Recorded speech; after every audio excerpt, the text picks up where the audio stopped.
This is Goals with Soul, the podcast for visionary coaches and entrepreneurs, building your business with inspired action. In alignment with your mission and authentic message, so you can create impact for your soul clients and feel lit up every day. I'm your host, Jo Ingram, married mum of 3 daughters from London and a former ad agency director turned business coach and strategist. In Goals with Soul, we blend revenue generation with energetics, marketing strategies with pranic healing, and ambitious business goals with our soul's desires. If you're looking to build your business with less efforting and more ease, this is the podcast for you. Let's dive in. Welcome to Goals with Soul. I'm Joanna Ingram, and today we're diving into energetic content. Let's be really clear. What do we mean even by energetic content? Well, you're going to find out a lot more about it later in the show. But to say that I've always felt that when it comes to messaging, of course, my specialism, and building businesses in general, the power of alignment falls in the energy of what we create, of what we put out. And so much of the way we express ourselves, of course, is in copy. If you're a coach building your business, then creating copy, whether that's on your website or on your sales page or simply your latest Instagram post, the energy of what you put into that, the way you choose to express yourself, the way you choose to use particular articulations of who you are in the world is going to make a tremendous difference to the way people receive that energy. And that's why I'm so excited to share my latest interview with someone who absolutely sees eye to eye with me on this topic, but has so much to add too about specifically the area of energetic copy. Kathryn Thompson is a Canadian-based entrepreneur, and she inspires people to use their stories as a way to create change in the world. She's an award-winning marketing and communications expert with more than 20 years of experience. And after growing one of her businesses to close to $1 million in sales in less than 4 years, she sold it with a single email. So Kathryn's now the founder of Creatively Owned, which is an international marketing and communications firm that helps entrepreneurs use the power of words to create instant appeal for what they are selling. I'm excited to share our conversation with you. Let's dive in. Welcome to Goals with Soul, Kathryn. Thank you for having me. I'm so excited to be on the show. And I am so excited to have you because every time we speak, it just gets me buzzing because it's like we're on such a wavelength, which as we mentioned before, it's like even the word wavelength, right? It's just saying so much about frequency and energy. And today's conversation is certainly going to start out about energetic content, which I know is your absolute specialism. So before we even dial it in, I know that people often say what on earth is it? What are we even talking about? And you are the pinnacle of this. Could you, in your beautiful words, tell us exactly what the definition is?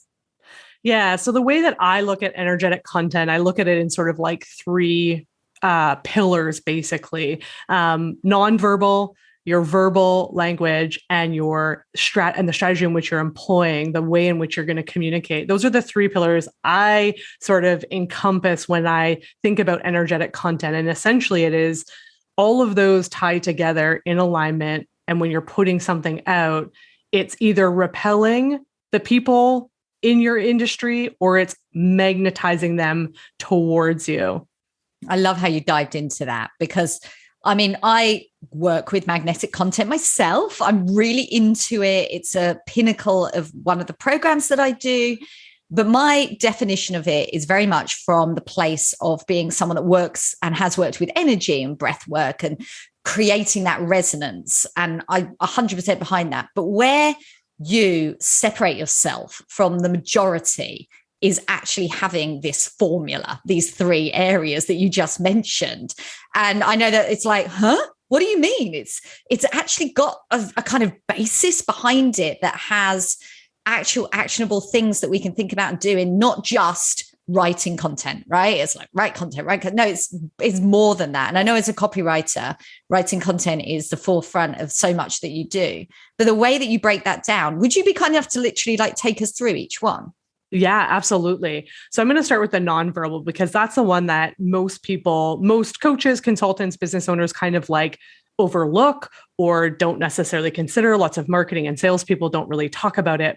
But the nonverbal communication is 93% of communication. No way. So nonverbal being body language, eye contact, energetics behind what you're doing. Are you posting out of obligation? Are you selling an offer that you're not really super jazzed about? Or maybe you don't have the conviction, right? You don't have the conviction to sell it. It's way easier to sell somebody else's stuff than it is to sell your own.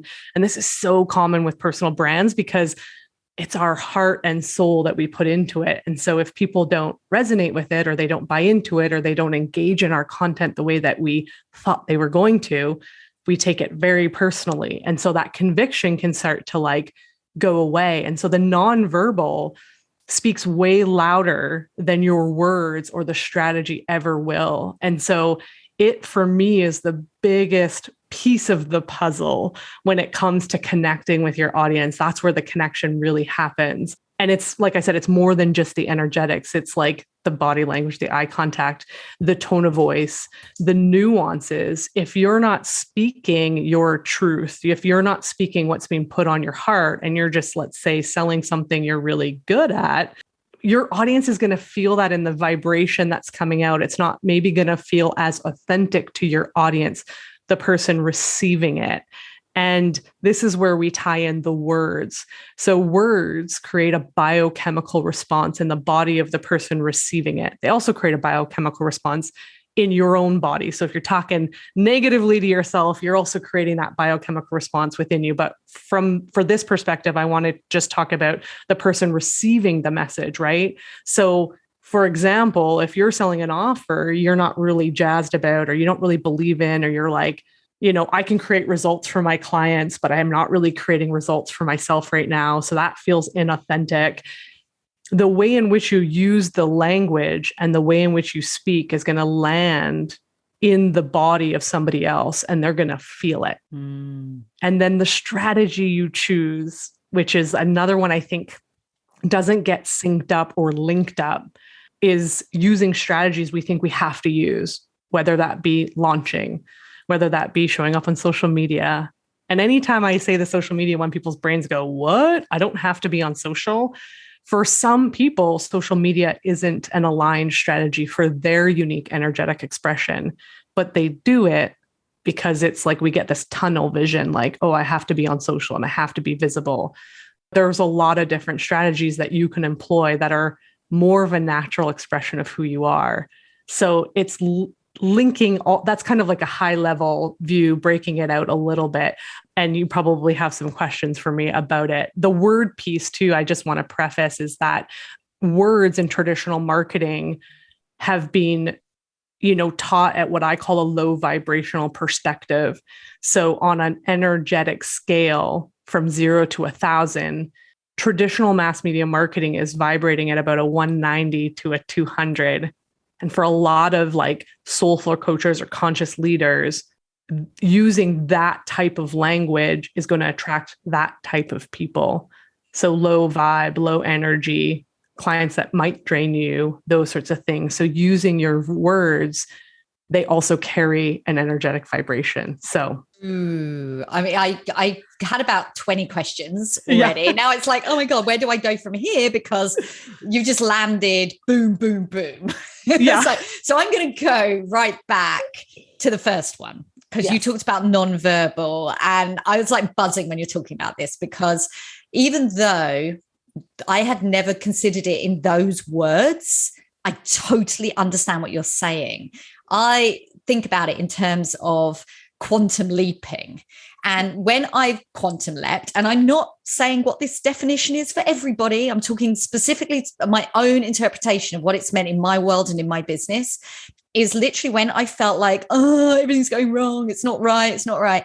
And I've got to a point where I've said enough is enough. And I've made a decision to say, F it, I'm not having it anymore. I am believing it, doing it, having it, audaciously living it now. And when I've gone out with that energy and that confidence, whoosh, the results come to match. And I'm like, that must be quantum leaping. And I know there's going to be someone that's like, that's not. But to me, it's like, if I'm bringing in the belief, bringing in the vibration, and changing my actions and behavior as a result, and showing up with a completely different energy.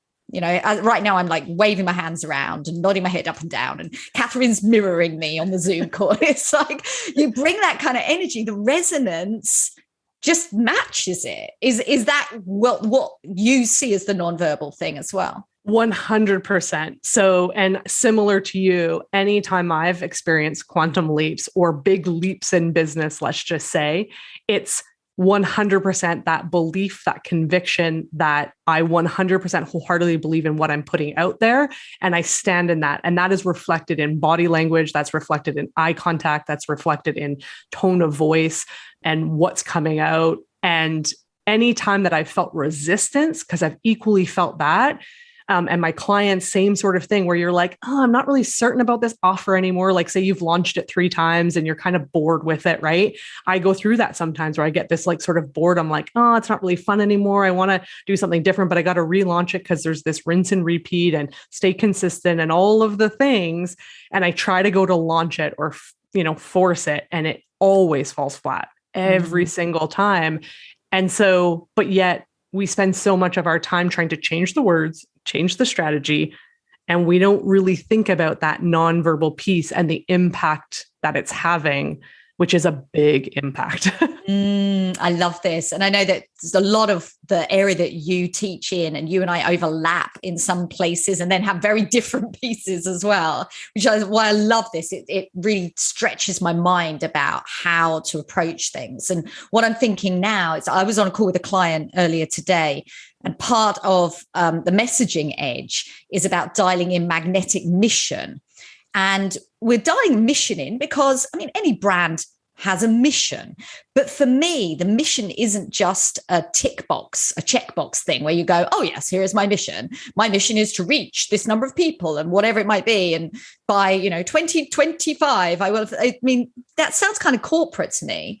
But actually, for me, the purpose of dialing in the mission isn't just the words. And we were talking about this today. I was saying the reason we're working on your mission right now is because it's going to put a rocket up your ass, literally. Yeah. It's like when I get you engaged, and we've got exercises we go through where she's expressing her mission and I'm challenging and we're going back and forth, and her energy's getting more and more raised and more powerful. And she's feeling it with such passion.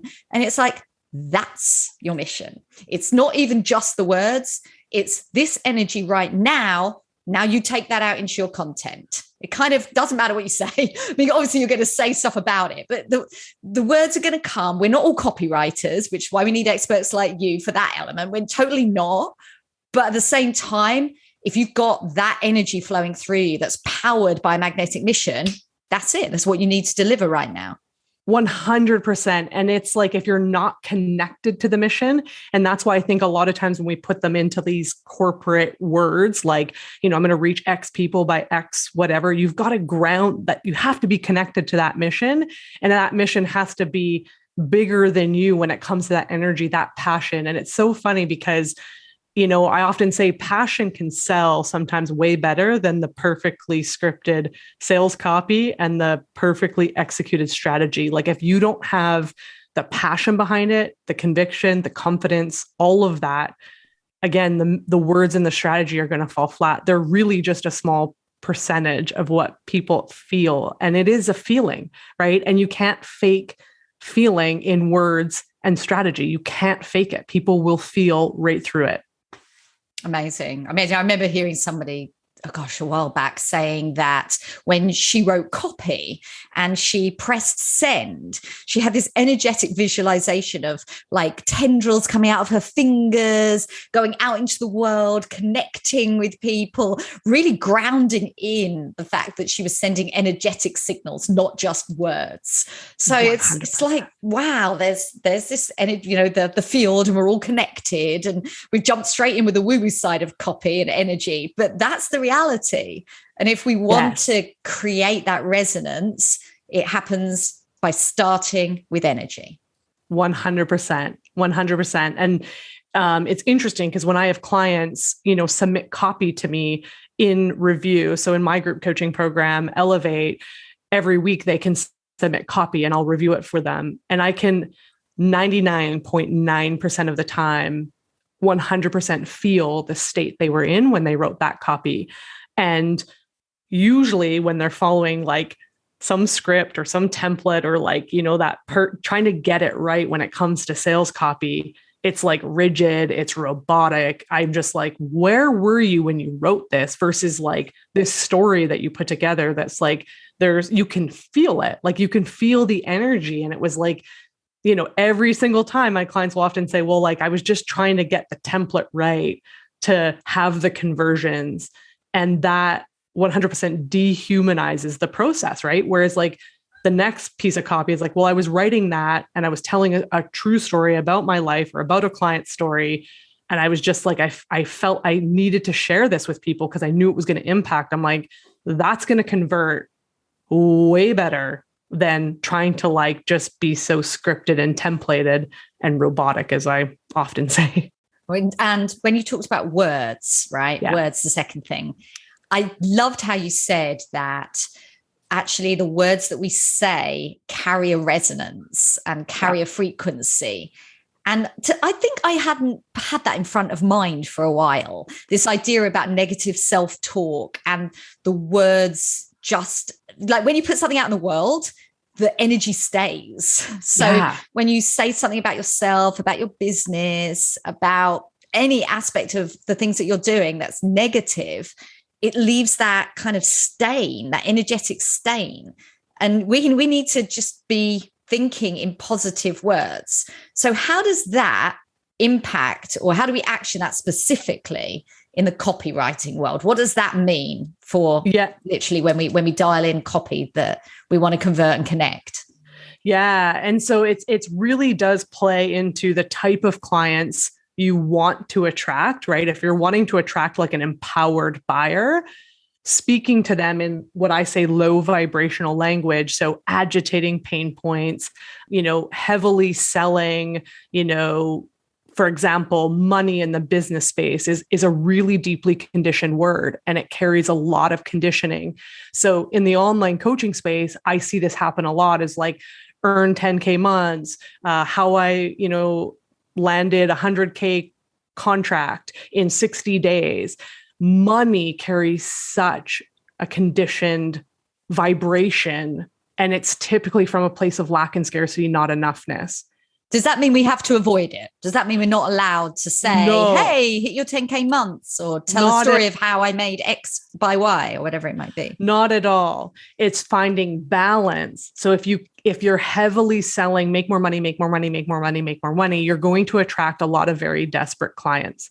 So I look at content as an ecosystem, and it's finding the balance between speaking to someone's problem and showing someone a solution. And what is possible, right? If you want expanded clients or empowered clients, it's specifically speaking more to what's possible, showing them what's possible by showing them, I was in this particular circumstance. Let's just say I ditched corporate, started my business. I was struggling in my business, but this is what I did to change it. And here's where I am now. So it's like that before and after, using a lot of the before and afters instead of just agitating the pain. If you're 90% of the time agitating someone's pain, you're likely going to attract a lot of people stuck in victim, right? Because empowered clients don't need you to hit them over the head 100 times to convince them they need to shift and move. Empowered clients are always moving. They're always looking for solutions. They just might not always know they have a problem until you paint that picture. So it is important to still have some problem awareness or, content out there, but it's like, this is the solution, equally having solution-driven content, as I say, in order to like move them through that customer buying journey with you.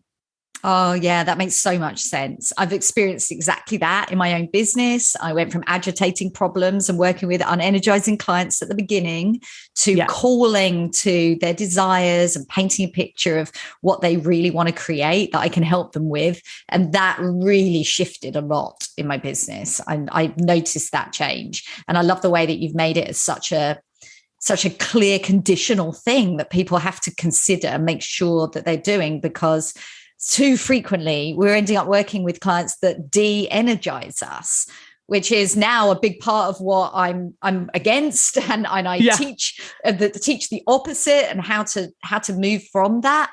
Because when you get into that cycle of working with clients that are unenergizing, sort of energy vampire clients, as I've called them in a couple of bits of copy, it's just like, wonderful people, not judging that, but we're not a good fit because we each have our capacity to hold and vibrate.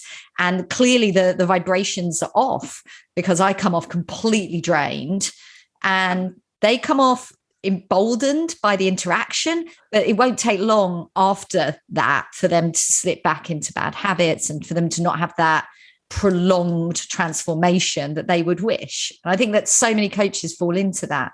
100%. And one of the things, a lot of the clients that come to me will often say is like, teach me how to write copy and create content that doesn't attract clients, that end up sucking all of my life force energy out of me. And what's interesting about that is that I tie that back to the nonverbal, because energetically, from a nonverbal perspective, what you're putting out, body language, all that equally impacts it, right? So yes, the words matter, but it's like, what are you infusing into those words?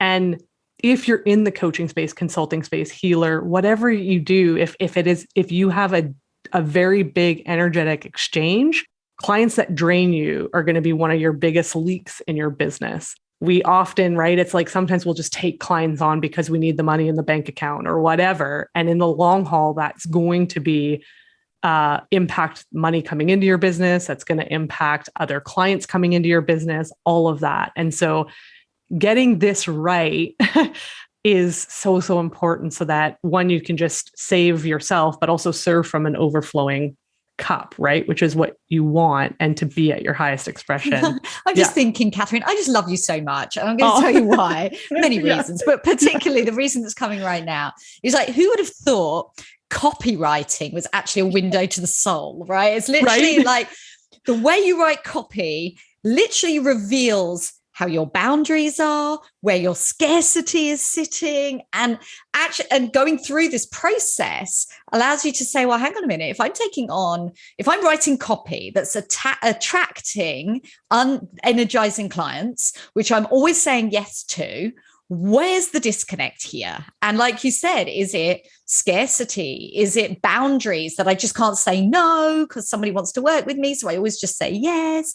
And I'm just not clearing my energy to call in those spacious clients, those energized, inspiring clients, the bigger contracts, whatever your next level of elevation is, and just having that. And actually it's accessible to a high degree through what you're putting out in your copy, through the three things that you've just outlined. 100%. 100%. And yeah, it is interesting because I think sometimes we look at copy as very like tangible, very sort of specific, like I said, scripted, templated, right? There's this formula you need to follow in order to convert clients. And yes, there is a method to copy. But again, that traditional marketing is taught from that perspective, right? So just in general, you're likely going to attract those low vibe clients if you're using and following all of the traditional marketing that's out there that's been created for mass media, essentially.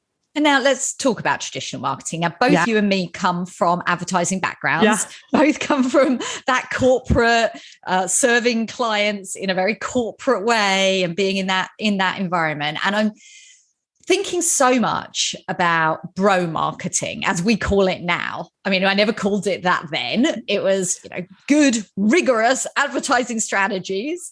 But now I'm so much more attuned to my own energetic approach to business and integrity, which wasn't just a backlash to those 20 years in corporate. It was also just a true expression of who I've always been, which is why working in that environment wasn't something that was sustainable, even though I did 20 years, there was enough.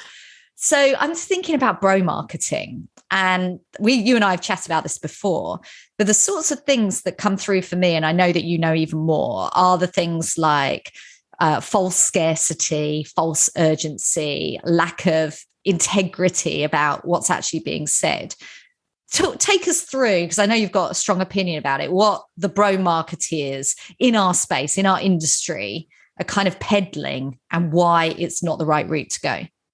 Yeah. So like the fear of like the FOMO, right? The false scarcity, false urgency. I think agitation of the pain to some degree can be used to create a lot of fear and create a lot of angst in people's nervous system. And I often say when people buy in that state, that's the state they're going to be working with you in, right? So if you don't want a lot of fear-based people or anxious people or desperate or like, I need to make this change tomorrow, but yet are they willing to even do the work?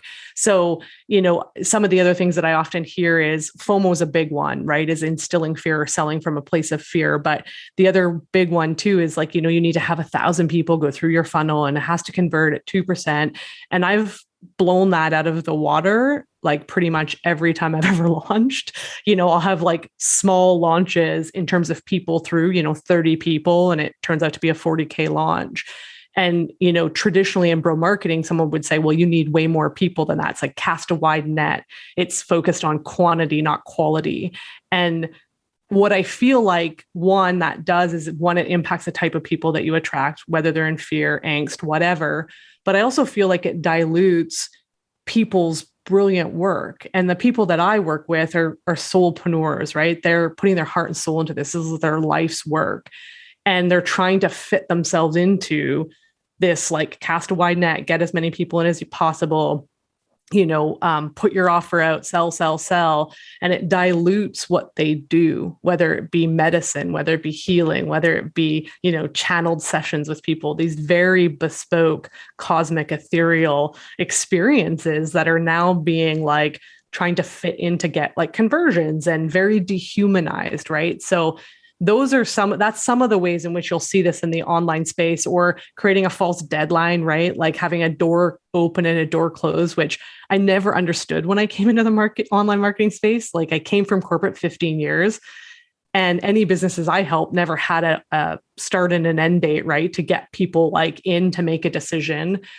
And my brick and mortar never had, like, if we closed our doors for any period of time, we would have been out of business, right? So there's lots of these tactics that just feel very, forcing people to make a decision in a 4-day window. And when you're making a big investment in a coach or something, I mean, that can take longer, And so it's tactics like that I feel like are not in 100% integrity. And so if it's not in 100% integrity and you're having to fit yourself into that, you might do it, but over time, you're going to feel really not that great in your business because you're going to start to question a lot of things, which is what I essentially did in the online space. Eventually, I was like, I can't do this anymore, and I almost nearly walked away, and I was like, maybe I'll go do something completely different. That's not marketing, because I started to see the marketing industry in a very different light. And then I decided I can be the change. I can change the way we do things because of the perspective that I have, because I've done over 20 years now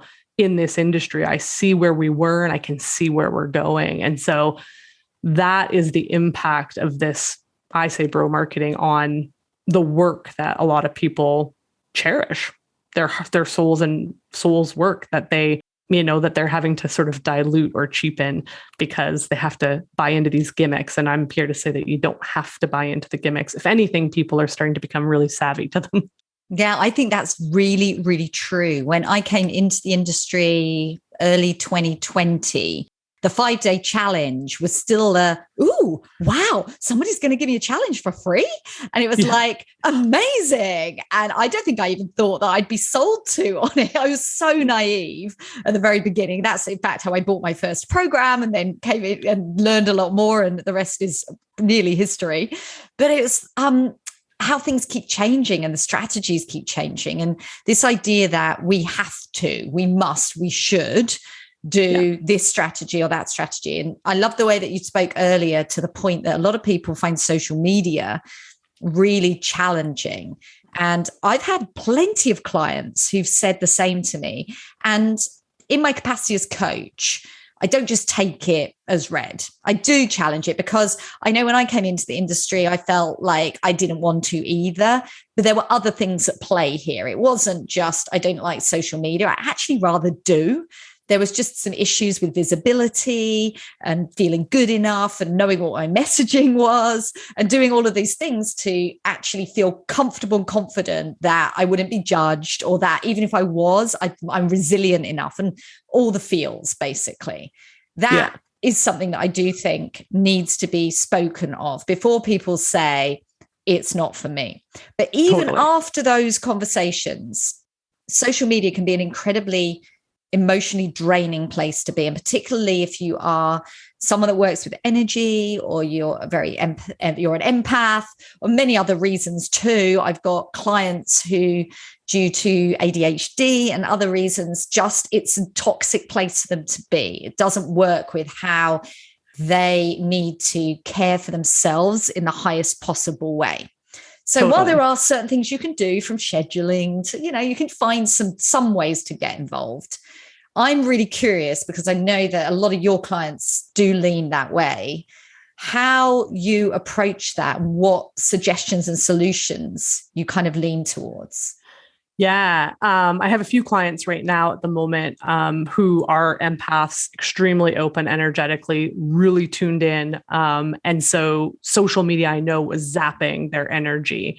And I know it wasn't, one of them had been showing up for 12 months and consistently posting and not really seeing any traction in her business. And when we first met on our first one-to-one call, which all the women get in my program, I was like, I don't see you on social media. And she was like, for the first time, I've never had a marketing person look at me and say that. Like, I finally feel seen, because it's something she's been fighting for a long time, and she had other coaches, and she was a marketing agency owner for 25 years. So she's well-versed in marketing as well. And so I just said, there's other ways in which we can leverage the power of your message and your voice in a way that's really empowering to you. And one of the other things about this particular client is that she has a hard time, and I hear this a lot from clients, is like just speaking into a camera when there's nobody, when it feels like there's no one on the other end. And the energetics behind that, she was like, I just find it awkward. I need that two-way conversation. And for a lot of people who are open energetically, especially in the head, having a conversation like podcasting is far more powerful, because there's that two-way conversation happening, but there's also somebody, a host like you, asking questions where you can respond.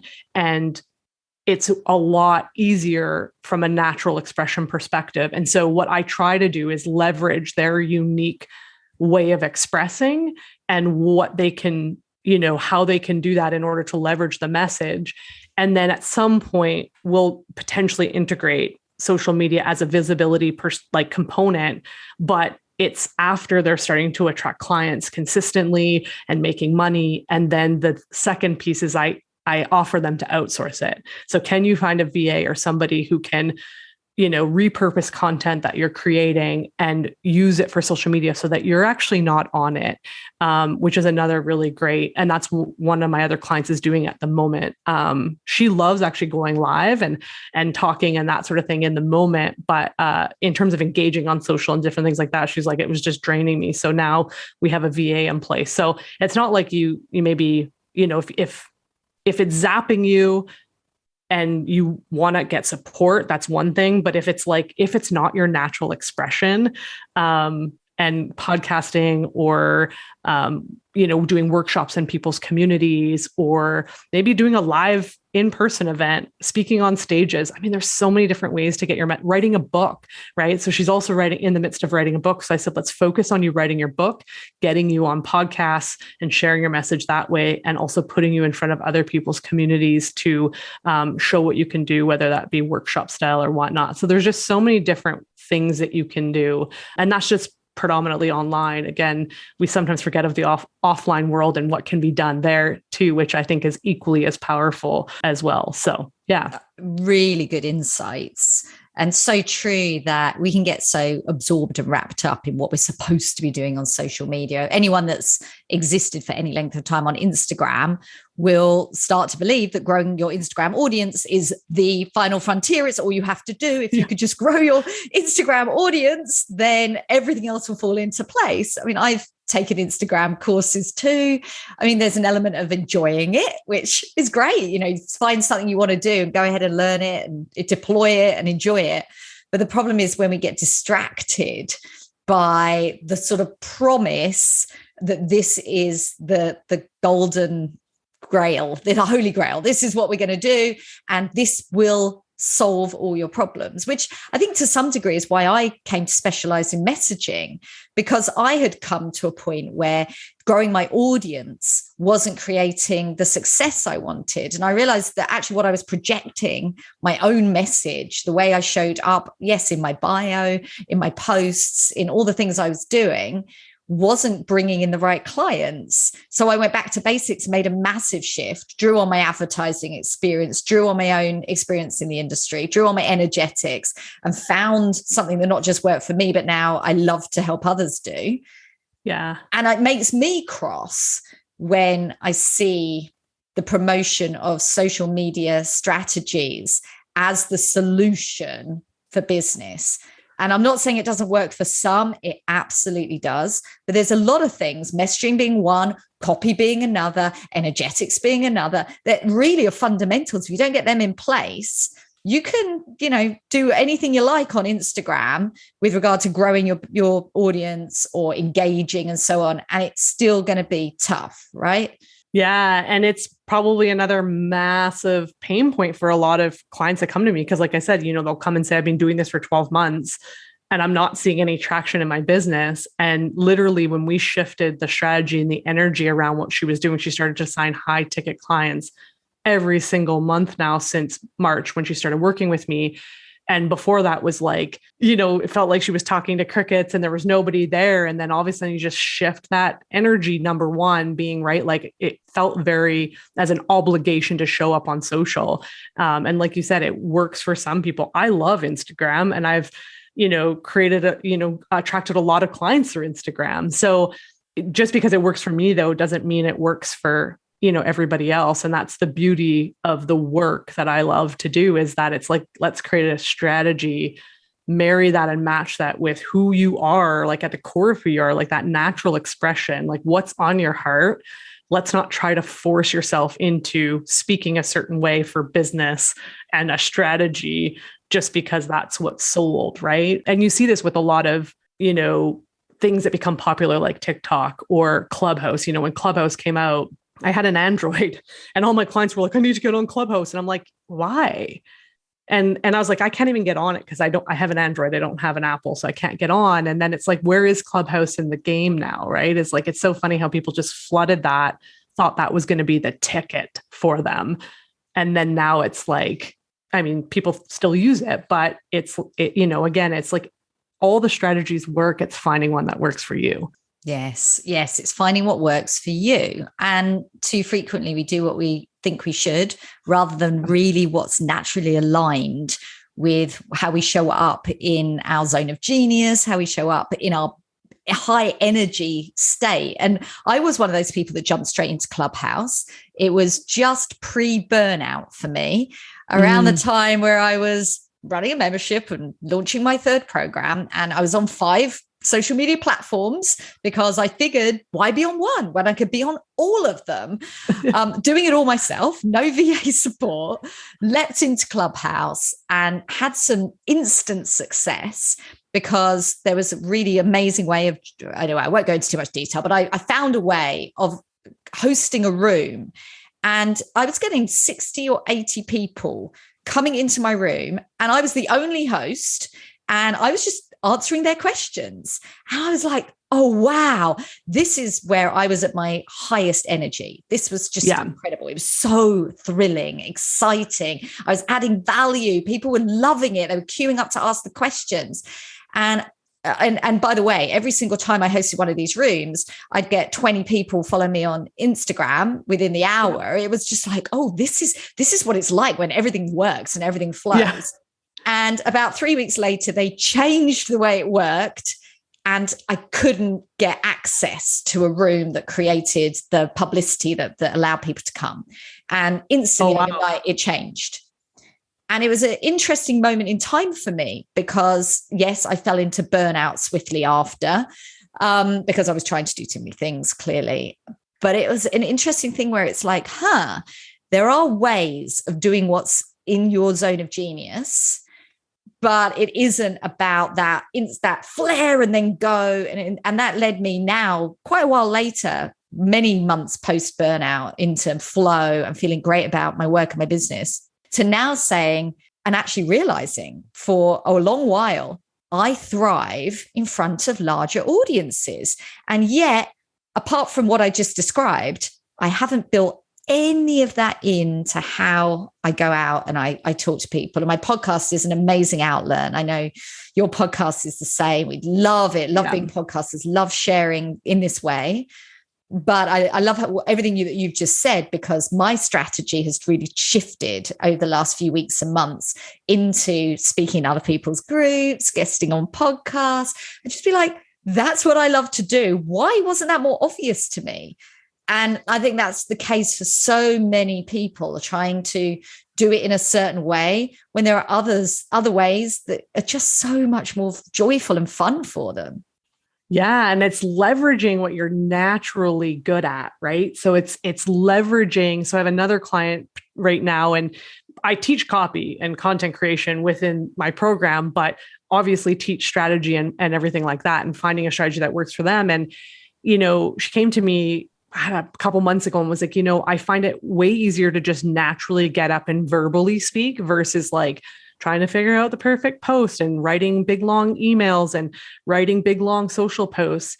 And she was doing that. She was doing all those, sending the emails, whatever, and wasn't really getting traction. And then mentioned, I feel way more in my zone when I'm just verbally talking. I said, well, why don't you just go live then? Just do live videos and then post those in your email saying, hey, I went live on Facebook. This is what I talked about. Check it out.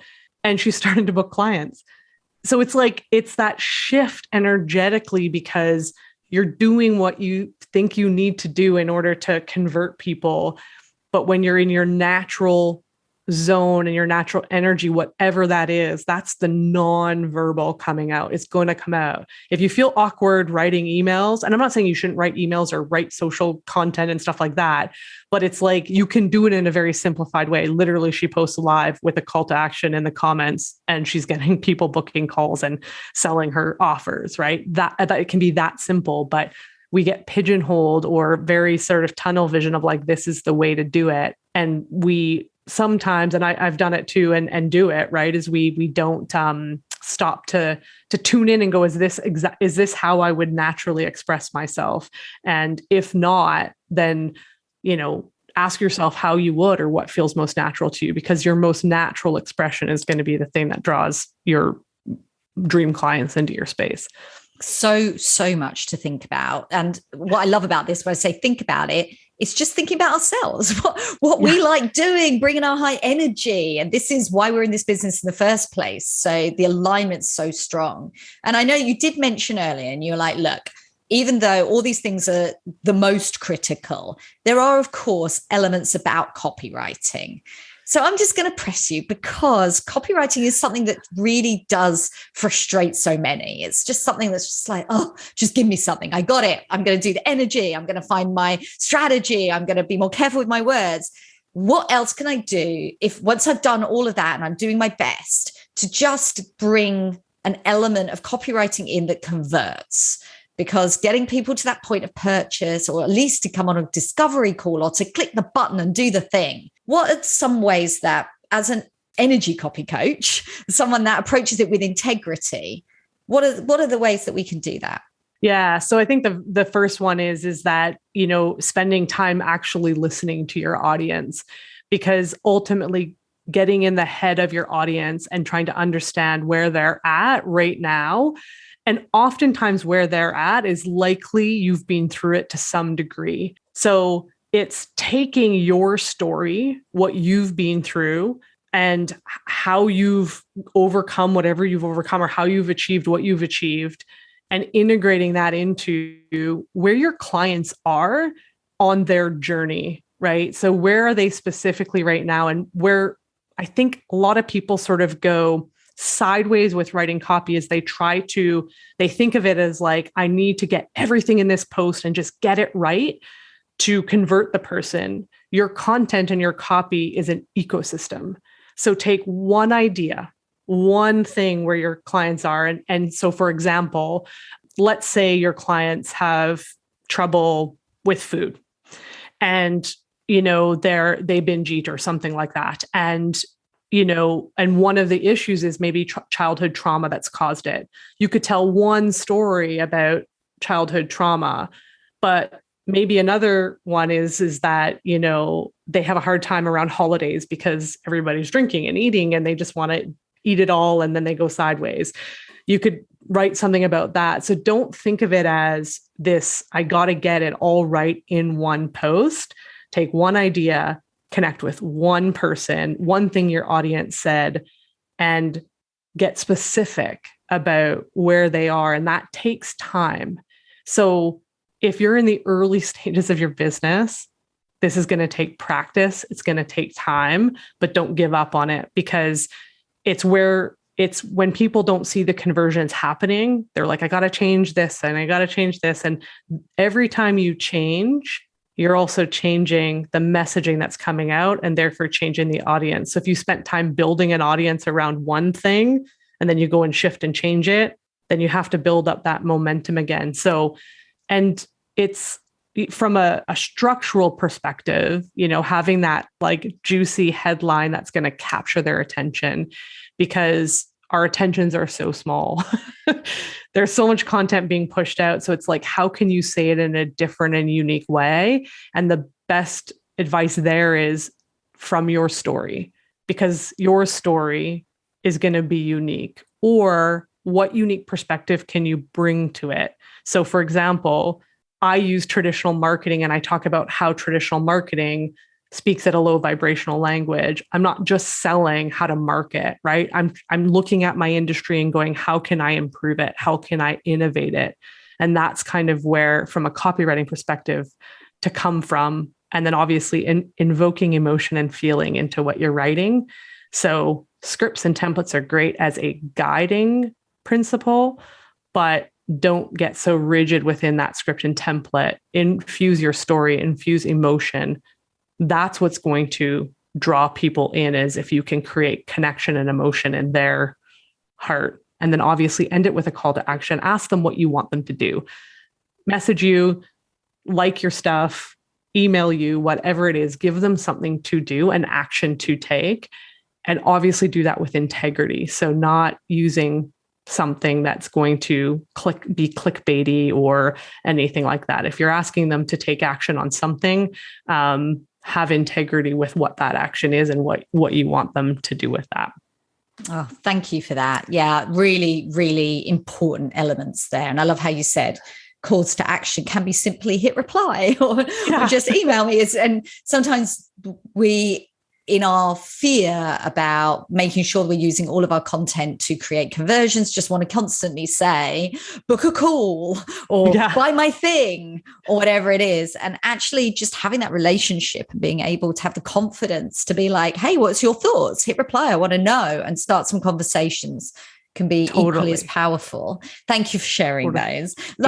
Would you be open to sharing some inspired action that we could literally take in a day or this week that's going to move us forward in this way?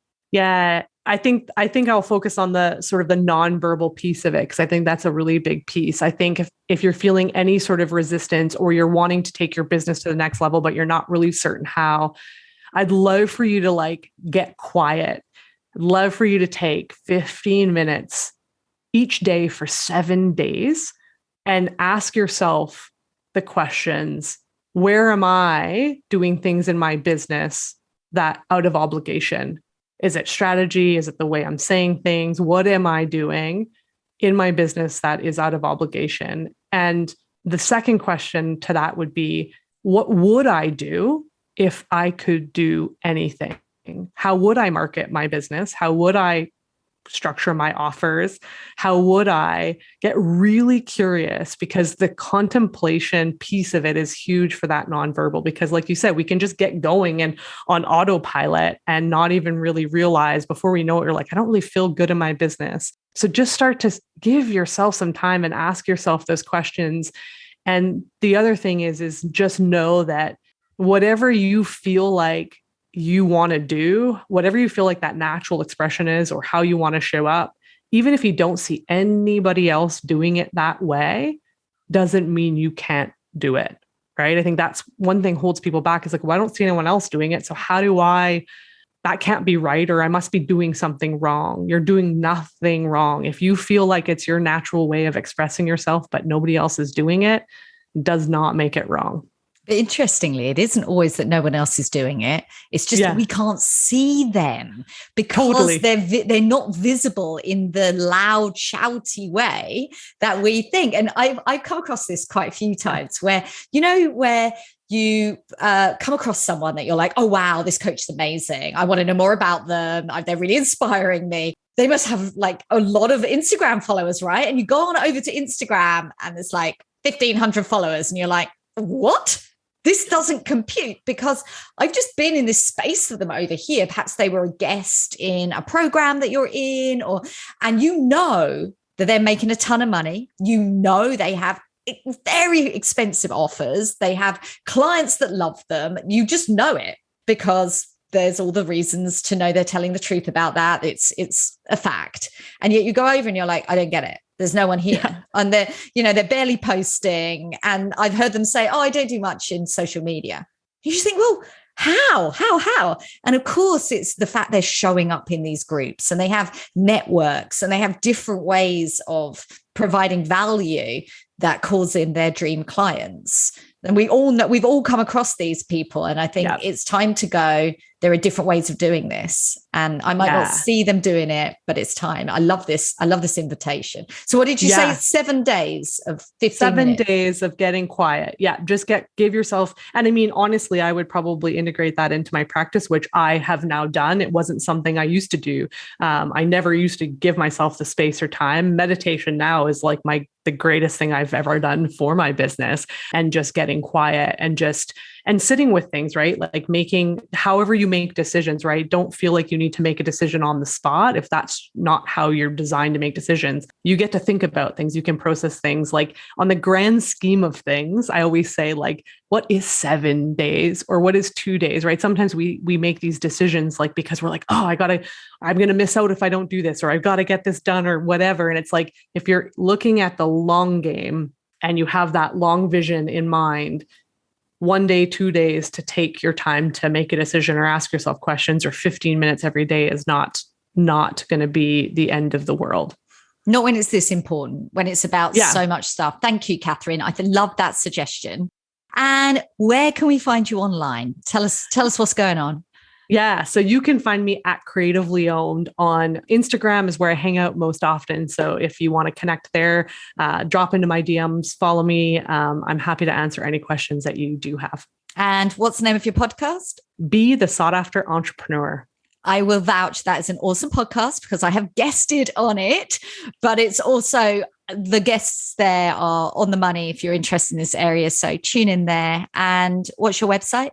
creativelyowned.com. Amazing. Thank you, Kathryn. Thank you so much for being on Goals with Soul. I could have talked for hours, but we'll have to stop there for now and we'll pick this up again soon. Kathryn, it's been a pleasure. Thank you so much. Thank you for having me. I hope you enjoyed that interview as much as I did creating it.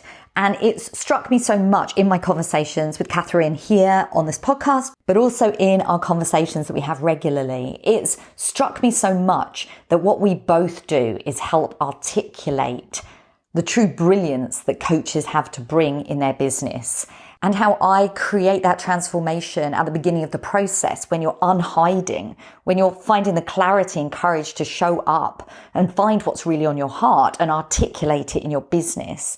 And Kathryn comes in to create the actual words, the energy of that expression, And I love how when I express the messaging edge method, which is my 3-part framework to help my clients make that transformation, the last, but by no means least piece on my framework is energetic content.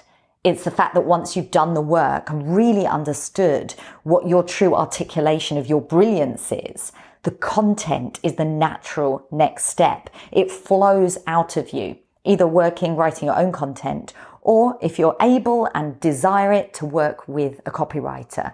But copywriters need to feel your energy too. They need to understand what your full expression looks like.